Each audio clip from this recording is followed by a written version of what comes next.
بسم اللہ الرحمن الرحیم۔ السلام علیکم ناظرین، آپ کی لاشعور میں کافی ساری چیزیں ہوتی ہیں جو کسی خاص موقع کے اوپر ایک دم سامنے آ جاتی ہیں۔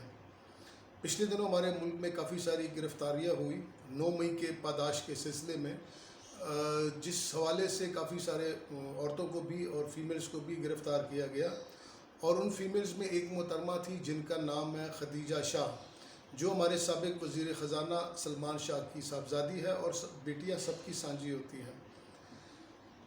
3 دن پہلے امریکن کونسلر نے درخواست فارورڈ کی ہمارے وزارت داخلہ کو کہ چونکہ خدیجہ شاہ کے ساتھ وہ امریکن پاسپورٹ بھی ہے اور وہ ڈوئل نیشنل ہے، لہٰذا اس تک امریکن کونسلر کو رسائی دی جائے، جو کہ فوری طور پہ دے دی گئی۔ اب خدیجہ شاہ بھی پاکستان کی بیٹی ہے، لیکن اس کے چہرے کے اوپر 2 پرچم ہیں، ایک پاکستانی پرچم ہے اور ایک امریکن پرچم ہے، تو لہٰذا اس کی کلاس اپر کلاس کنسیڈر ہوگی۔ لیکن ہماری ہی قوم کی ایک دوسری بیٹی ہے جس کا نام ہے عافیہ صدیقی، اور اس کے چہرے کے اوپر ایک ہی پرچم ہے، اور وہ ہے سبز ہلالی پرچم پاکستان کا۔ وہ اس کو 2 اشروں سے زیادہ ہو گیا ہے اور وہ امریکن قید میں ہے۔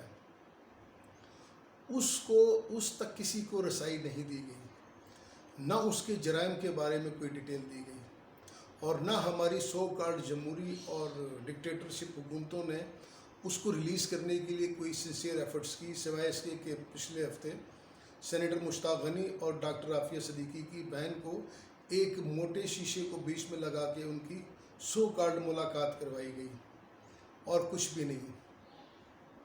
تو کیا یہ دوہرا معیار نہیں ہے؟ کیا ہماری گورنمنٹ میں اتنی سخت نہیں ہے؟ کیا ہم 7ویں ایٹمی قوت نہیں ہے؟ کیا ہم اپنی بیٹی کو انصاف نہیں دلا سکتے؟ کیا ہم اس کو واپس نہیں لا سکتے؟ ایک بیٹی جو یہاں پہ ہے اس تک ہم ان کو رسائی دیتے ہیں، اور ہماری دوسری بیٹی وہاں پہ ہے جو صرف ہماری بیٹی ہے، اور یہ بیٹی 2 بندوں کی بیٹی ہے، 2 ملکوں کی بیٹی ہے۔ تو یہ انصاف کا کون سا معیار ہے؟ یہ سمجھ سے بالا تر ہے۔ ایک اور صاحب ہیں جن کا نام ہے ریمنڈ ڈیوس، اس نے اس ملک میں دن دہاڑے پاکستانیوں کو شہید کیا، قتل نہیں بلکہ شہید کیا۔ ہم نے اس کو بھی امریکہ کے حوالے کر دیا، اور اس ٹائم 2 بڑوں کی حکومت تھی، 2 گدے نشینوں کے مسند اقتدار میں بیٹھے ہوئے تھے۔ ایک وزیر اعظم تھے گیلانی صاحب، اور دوسرے تھے وزیر خارجہ شاہ محمود قریشی صاحب۔ یہ کارنامہ بھی ان دونوں کے دور میں ہوا، اور شاید اس وقت جو ہمارے تھے اپنا چیف جسٹس وہ تھے چودھری افتخار صاحب، ان کو بھی ہم نے نکال دیا، وہ بھی چلا گیا۔ تو ایک بندہ ہمارے پاکستانیوں کو شہید کرتا ہے اور ہم اس کو چھوڑ دیتے ہیں، جواز بنا کے، بہانے بنا کے۔ تو شہید کرنے والا بڑا مجرم ہے یا ڈیش ڈیش اور ڈیش؟ یہاں پہ ہم خاموش ہو جاتے ہیں۔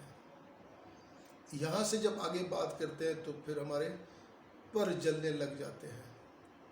لیکن یہ ملک ہم سب کا ہے، یہ ملک نہ صرف میرا ہے، نہ صرف آپ کا ہے، نہ صرف عدلیہ کا ہے، نہ صرف اسٹیبلشمنٹ کا ہے، اور نہ صرف پولیٹیشین کا ہے، یہ ملک ہم سب کا ہے۔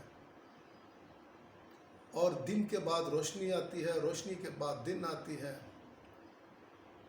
دھوپ آتی ہے، سردی آتی ہے، چھاؤں آتی ہے، گرمی آتی ہے، سردی آتی ہے، بلندی آتی ہے اور پستی آتی ہے، عروج آتا ہے اور زوال آتا ہے، یہ سب پہ آئے گا۔ لیکن تاریخ کے اوراق وہی رہیں گے، ہم تاریخ کو نہیں بدل سکتے، یہ وہی رہے گا۔ ہمیں قدرت سنبھلنے کا بار بار موقع دے رہی ہے کہ سنبھل جائے، ذاتی اختلافات چھوڑ دیں، لیکن ہم ٹس سے مس نہیں ہو رہے۔ ہمیں فکر ہے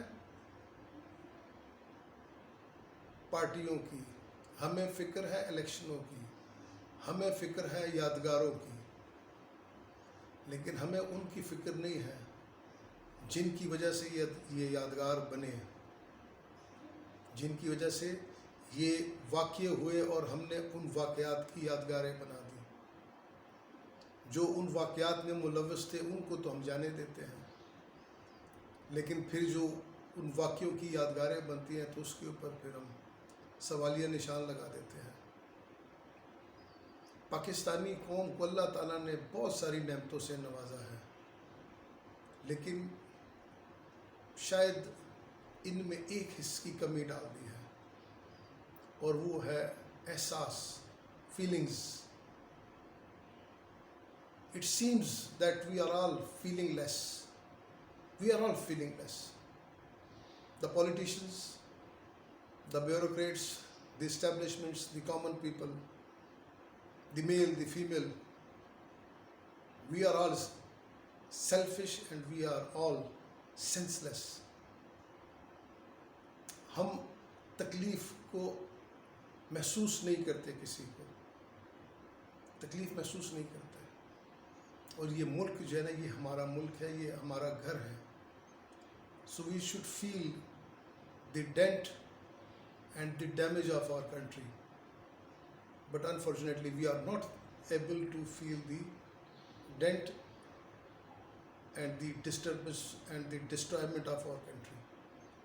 پتہ نہیں وہ دن کب آئے گا جب ہمارے بڑے اس بات کا خود سے تجزیہ کریں گے۔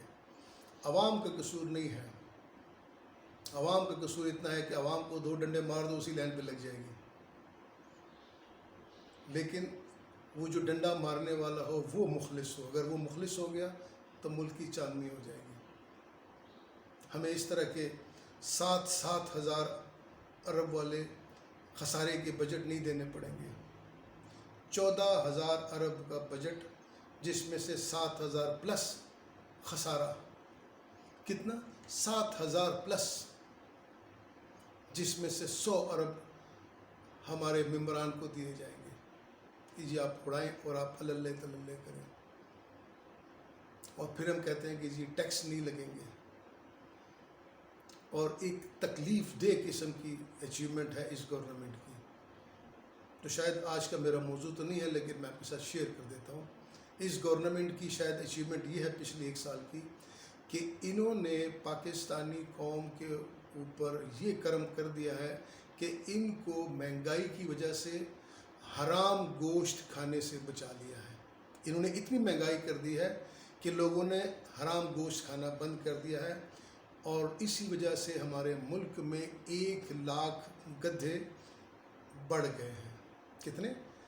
1 لاکھ گدھے زیادہ ہو گئے ہیں جو کہ ذبح ہونے سے بچ گئے ہیں، اس لیے کہ گورنمنٹ نے مہنگائی کر دی۔ جب مہنگائی ہوئی تو گوشت خرید میں نہ رہا، قوت خرید میں نہ رہا، تو ظاہر ہے پھر گدھے بڑھ نہیں تھے۔ یہی اس گورنمنٹ کی اچیومنٹ ہے پچھلے 1 سال کی، ادروائز ہمیں تو کوئی اچیومنٹ نظر نہیں آتی۔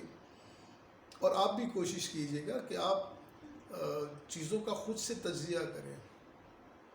تجزیہ نہیں کریں گے کیونکہ یہ ڈیفائننگ مومنٹ ہے، these are the defining moments of our country, اور ہم جس ایج گروپ میں ہیں کم از کم ہمارا یہ فرض بنتا ہے کہ ہم چیزوں کو آبزرو کریں، اور ان ڈیفائننگ مومنٹ میں اپنی ایبلٹی، اپنی کیپیسٹی اور اپنے ایکسپیرینس کی بیس کے اوپر جو اپنا رول پلے کر سکتے ہیں وہ ہم پلے کریں۔ اللہ تعالی ہم سب کے حال پہ رحم کرے اور ہمیں ڈھیر سارا حلال رزق دے۔